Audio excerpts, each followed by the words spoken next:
Okay, great. Hello, everyone, and welcome to the Happiness Journey with Dr. Dan podcast, where every journey is worth living. My name is Dr. Dan, and I'm your host for today's episode.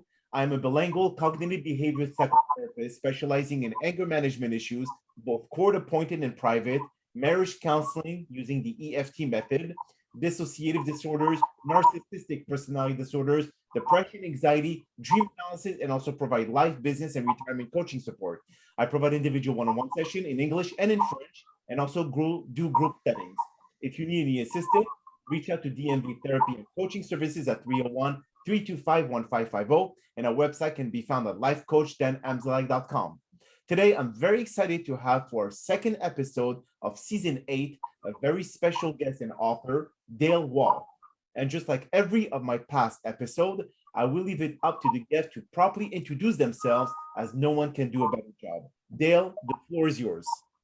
Well, thank you, Dr. Dan. It's a pleasure to be here. It's an honor, and thank you very much. And basically, what happened was I had a very normal childhood and peaceful childhood till the age of 10, and then my mother divorced, and I went from Abilene, Texas, to Midtown Manhattan in New York City, and that obviously changed my life. And I ended up going to boarding school, and I finally was at Dartmouth College in 1974 to 1975. And after a very successful freshman year at Dartmouth, I had basically a breakdown, a schizophrenic break from reality, because I thought I was God. And so one Tuesday I was a successful student at Dartmouth, and the next Tuesday I was in a hospital with a roommate named Gabriel for 13 weeks in New York City at Payne Whitney Clinic. And then I went to a psychiatric program in New Jersey, Hackensack, where I still live. That was a very intensive psychoanalytic situation with a single doctor and about anywhere from 10 to 18 programmees. And so I was there for 5 years, and I was hospitalized 9 times during that time for psychotic episodes.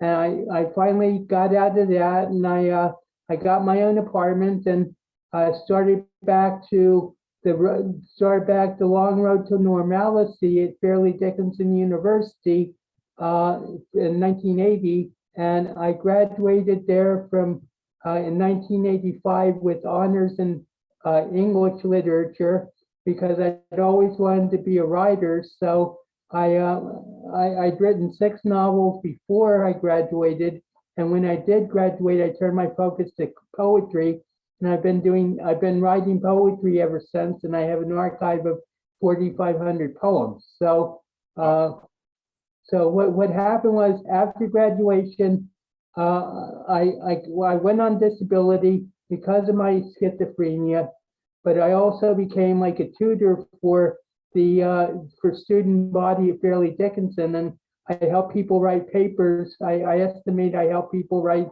350 papers over the next five years of working.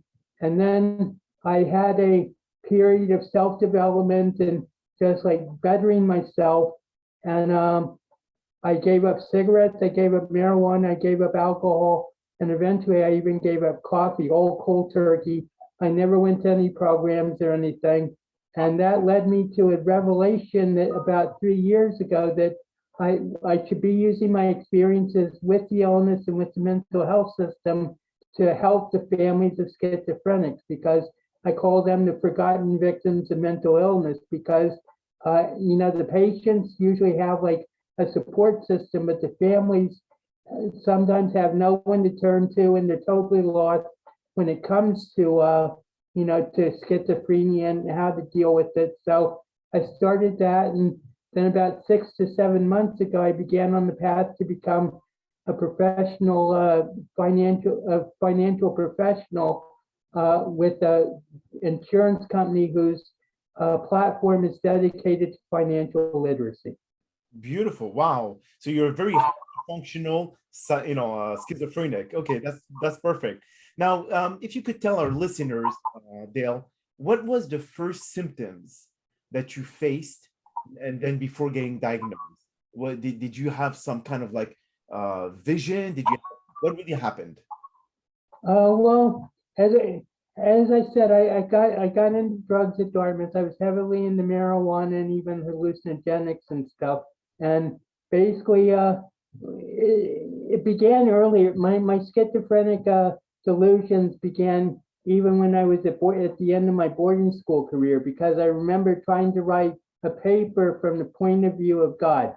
Okay. So that was basically my first symptom, and that was like 2 years before anything happened. So basically, and the paper was terrible, Dr. Dan. I just like threw it out. But basically, I just wrote that paper, and that was like the first time that I really like entertained delusionary thoughts. And I said I rationalized it by saying, well, I'm just being an author who's putting himself in the place of God. So, but then I got to Dartmouth. As I said, my freshman year I was very successful as a student, but I was also getting more and more into the drug culture, and especially like marijuana and some LSD and other hallucinogenics. And in the summer after my freshman year, I basically I went full hog, and I started walking around campus saying, "Hi, I'm God," and then seeing how long it was before I burst into hysterical laughter, because how could but God be 5'8"? Well, the campus authority at Dartmouth didn't like this too much, so I was taken to the infirmary by the campus police, interrogated by 3 sets of psychiatrists over 4 hours, put in a room, given a shot, and 5 days later I was in a mental hospital in New York City. Well, and your journey in the hospital, I would say your stay at the hospital, did they continue doing tests to figure out exactly to which magnitude you were in schizophrenic, I would say, episodes, or what really happened at the hospital during that time? Well, my philosophy was go with the flow, and that's why I think I was less affected by the hospitalization than a lot of people have been. But basically, I was going with the flow and seeing where this I'm God identity was going to lead me, and it led me to the hospital. And one of the things that really stands out to me from the hospital was my first doctor saying to me, I'd say, "Why am I here? There's nothing wrong with me." And that's a classic symptom. But he'd say, "Well, if you broke your leg, you'd come to the hospital, right, Dale?" I said, "Yes." And he said, "Well, you broke your brain." And that single thought like stayed in my head for like 35 years, because it was easier to say that I had a broken brain than to fix it. And a lot of classical psychoanalysis and psychiatry and stuff, they feel that schizophrenia, once you get it, basically all you can do is maintain yourself and hope to stay out of the permanent hospital. And I always had like a very strong, healthy side. My sense of humor about being God and everything was it was very therapeutic, plus my poetry and my writing. But ultimately, what happened was I had an experience where I realized I called it the death of Dale. And basically, what happened was I felt that my whole personality had been incinerated. I had a vision of the earth being incinerated in a thermonuclear holocaust, and I called that the death of Dale. And so that was when I realized how sick I really was, and that was like a big step in my journey towards health. Beautiful. Wow. Now, did the doctors tell you, or maybe you may assume that using the drugs that, like psychedelic drugs, etc., do you think that caused schizophrenia? Did they come? I think it was the tipping point. I think that I mean, because my mother had a history of mental illness, so I think that I had the genetic predisposition, and the drugs, and especially the LSD, like basically pushed me over the edge into like a full-blown psychosis. So if you would have not used those drugs, do you think it would have been dormant in your mind? I mean, or you would have developed later on? That's a $64,000 question, Dr. Dan. I try not to dwell on that, because what happened happened, and You know, Yes. you can't change it. And, but, my doctor in my first hospital told me, he said, you can smoke pot till it comes out of your ears, but don't do LSD ever again. I see. Okay, okay.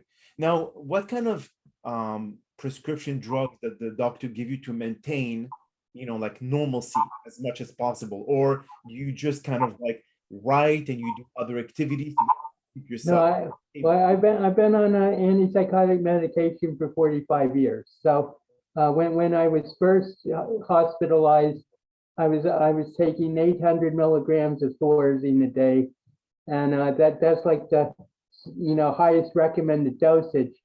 And at one point, during one of my hospitalizations, I was taking 2,000 milligrams of Thorazine a day. So, but basically, I was very lucky because medication is necessary for schizophrenia, and when I stopped fighting the medication, things got a lot better. But ultimately, I found the right drug, which is Prolixin, pretty early on, and that like helped me to bring out my healthy side and to be able to get perspective on my own condition. I see. Now, have you done any holistic approach for schizophrenia or like It's all been psychotherapeutic, it's all been psychoanalytic therapy more or less. Oh, more okay. I see. And your writing, does it help like journaling? If you're journaling your thoughts, does it help you through the process of maintaining as much normalcy as possible? Well, my writing, I don't really journal. I mean, my 6 books are all novels. Okay. Novelettes actually, because they're pretty short. But most of my writing has been dedicated to poetry, and I do journal a little bit, but that's not really my main focus. My main focus is poetry, and of course, when I was helping the people write papers, and I would like do papers with them, and then that developed my writing skill. But poetry's been very therapeutic for me, and I think it's an ideal medium for like having insights into yourself. And I think insights into yourself is essential for schizophrenic recovery, because I don't know if you know what agnosognosia is, but do you know what agnosognosia is? No, I do not. Well, that's a concept. That's a concept taken from neurology and stroke patients, where it's not denial that a person doesn't think they have mental illness. It's a symptom of the mental illness. And what agnosognosia is an inability to comprehend the fact that you're sick. And it makes it very difficult in that situation for someone to get help, because they don't think they need help. I mean, even though to outside reality, to their families and everything, it's obvious that they're sick. Until the person accepts the fact that he's sick, he or she is sick themselves, then they aren't going to really be dedicated to getting better. I see. So, I mean, but is it common for a lot of schizophrenic mental patient to be denying their sickness? You say that, oh Well, no. as I say, there's a difference, because it's not a matter of denial. It's just an inability to comprehend that they are sick, and that they have symptoms. And actually, there's a book called "I'm Not Sick and I Don't Need Help" by Dr. Javier Amador, and he explores this whole thing. But according to him, 46% of seriously mental ill people suffer from agnosognosia. And until you can get through, I mean, basically, for the first 10 years of my illness, I was in agnosognosia. I thought, I didn't think there was anything wrong with saying I was God. Oh, I see, I see. Okay. And now, do you feel sometimes, psychotic moments are coming in and out, or because you're taking medication, it's all stabilized? Well, I haven't been in the hospital for 29 years, and it has been, psychosis is like a part of my past that's gone, because I just take my medication. I'm very conscientious about my medication, and In fact, in the last 3 years, I've gone from 30 milligrams of my antipsychotic to 10 milligrams of my antipsychotic. Oh, so you're taking less. Okay, that's good. That's very, very good. And so what do you do for fun, Dale? I mean, is there something that really you're passionate about or Well, I take courses on the internet, and then I'm building my professional financial, portfolio, and it's with an insurance company. So I make appointments and deal and sort of like spread financial literacy, which is another epidemic that's like very, very bad. Because basically 90% of the people don't have any financial plans. So I've just been working on that and learning that business. And to tell you the truth, since COVID, it's not been a lot of like external fun.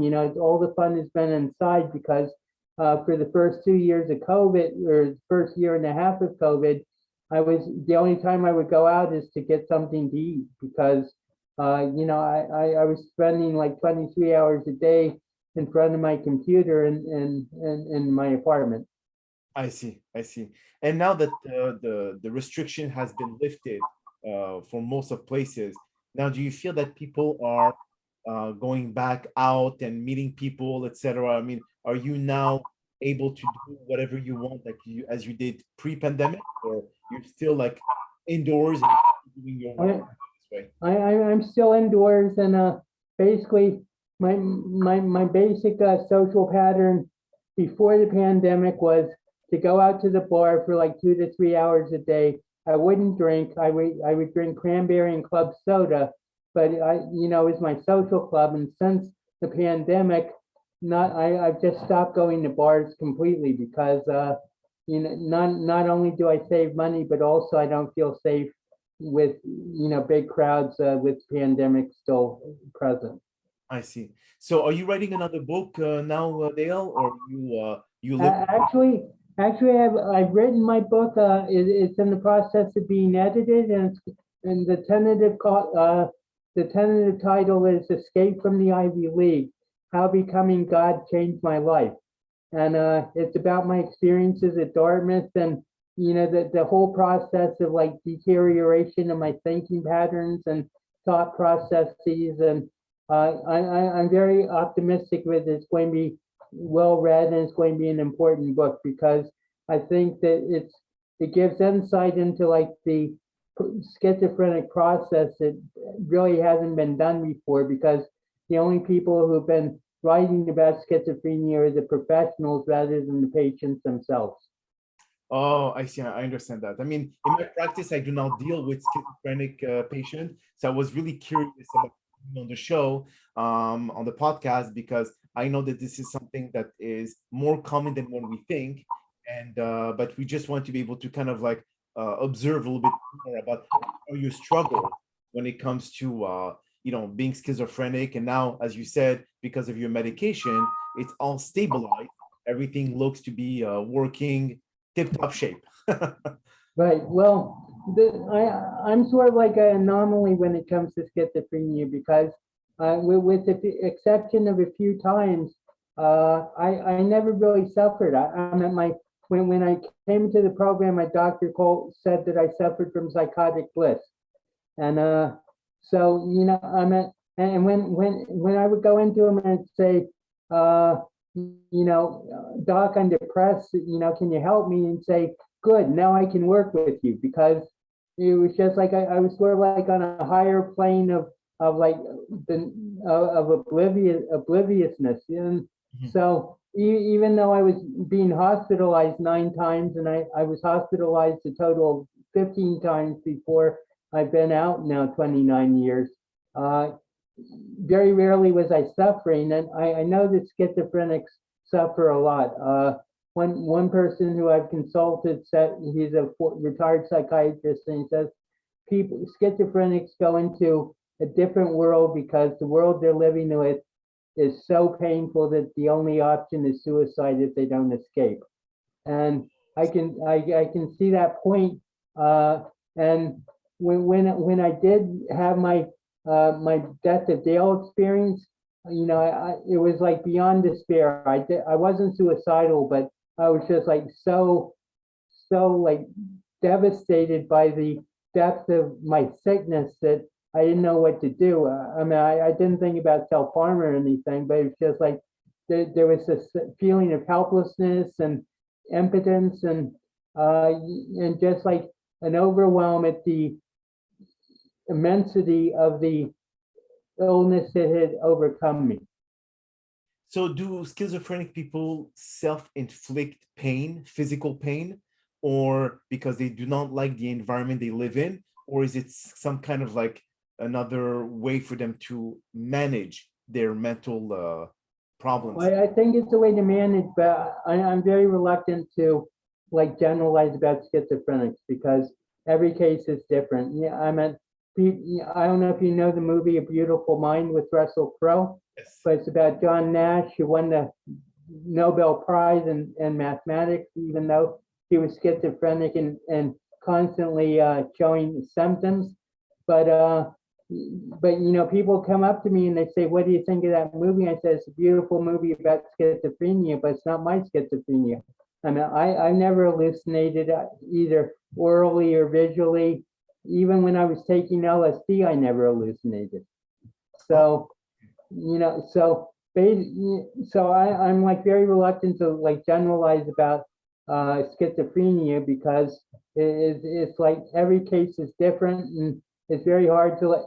I mean, that's one of the difficulties of my coaching is that even though I have my experience, the fact is that the experiences of the loved ones of my clients can be radically different from my own experience.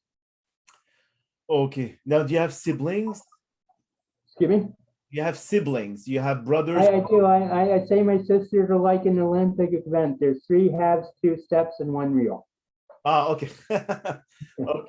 And how was it for your family to be able to handle your diagnosis? Was it like did it create some distancing between you and your sibling, or what happened? Well, I was very fortunate in that my parents and my siblings were always very supportive of me. But when I first got sick at Dartmouth, my mother's reaction was put him in the hospital, and then I was in the program for 5 years, and every time I would call my parents, the first question out of their mouth was, "How's Doc?" And it got me very annoyed because, why aren't they asking about me? Why are they always asking about the doctor? So, as I said, my mother had like a history of mental illness. So she was like very familiar with psychiatrists and everything. In fact, she was like sort of like, I think she put too much trust in psychiatrists, my family was always very supportive, but I don't think I ever realized how much pain I caused them until recently, over time. And now, how's your relationship with them, with your siblings? Are you still in contact on a regular basis, or you just? I try to be my 3 half sisters. I try to keep in touch, but they got their own lives and everything. And then my real sister and I talk like 2 or 3 times a week. Okay. But she's a very different person than me. So sometimes there's tension between us, and it's no one's fault. It's just like we have like different perspectives on life. Absolutely. So, are you the oldest or the youngest? I'm right in the middle. Right, smack in the middle. Okay. I'm the only boy, Dr. Dan. Okay, yeah. So there's a lot of estrogen in the family and progesterone. Now, how can people find you if they want to get to know more about your literacy or your financial advice, etc.? Well, I'm still working on building a website for that, but for my coaching, for my families with schizophrenic coaching, they can get in touch with me at dalewalsh.com, and that'll take them to my website. There's a option where you can make an appointment with me, and we can have a free discovery call. And then as for my books, I've published 5 collections of poetry on Amazon, And you can get to those by going to Amazon and just put in poetry books by D.E. Walsh. And so if anybody's interested in that, they're welcome. And basically, I just like to say, I want to thank you for having me on, but I wanted to say that the happiness journey for me has been in recovery, and I never gave up. I think that's very important for people not only affected by schizophrenia but also suffering from schizophrenia, is to see that there is a light at the end of the tunnel, but it takes a lot of patience, faith, and love in order to reach that light. And consequently, the growth of the person has to be from within, and they have to understand that they need help. And until they can understand that they have an illness, and then it's going to be very difficult for them to be able to grow out of their psychosis. Well, these are definitely very deep words and an amazing advice as well, Dale. And on that note, that is all the time that we have for today's podcast. And I really do appreciate you taking the time out of your busy schedule to join us. And thank you again, Dale, for participating and inspiring our many listeners with your incredible story. Now, we hope that you have all enjoyed today's episode. And I'm also very excited about the many upcoming guests that we have scheduled for season 8 of the Happiness Journey podcast, filled with inspirational stories just like the one that you listened to today. Now, here are some concluding words of wisdom. Life is too short to wake up with regrets. So love the people who treat you right and forget those who don't. They have no place in your life. Believe that everything happens for a reason. So whatever you get a chance in life, take it. If it changes your life, let it be. Nobody ever said that life would be easy. Most just promise it would most likely be worth it. So start your day with the light. Invest your time in people that deserves your time, and understand the signs that the universe sends you. When you see opportunities, take calculated steps towards them and go for it. When life throws you lemon, make a nice margarita and enjoy its flavor. Just drink in moderation, will you? My name is Dr. Dan Amzalag, and you may all keep pursuing your amazing journey in life.